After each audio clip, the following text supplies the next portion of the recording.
Ladies and gentlemen, may I have your attention, please?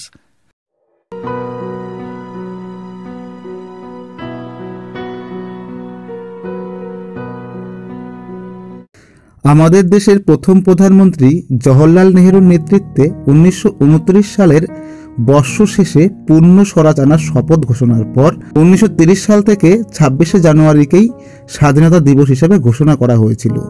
তবে উপনিবেশিক শাসনের শিকল ভেঙে ভারত যেদিন বাস্তবেই স্বাধীনতার মুখ দেখল, সেই দিনটা ঘটনাচক্রে ছিল 15ই আগস্ট, যার ফলে পাল্টে গেল 26শে জানুয়ারির গুরুত্ব।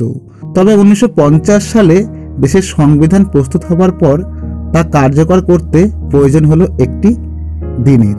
তখনই ঐতিহাসিক মাহাত্ম্যের বিচারে বেছে নেওয়া হয় 26শে জানুয়ারিকেই।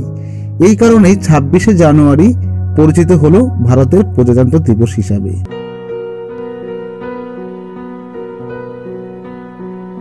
প্রতি বছর 26শে জানুয়ারি রাজধানীর রাজপথে আড়ম্বরের সঙ্গে পালিত হয় প্রজাতন্ত্র দিবস।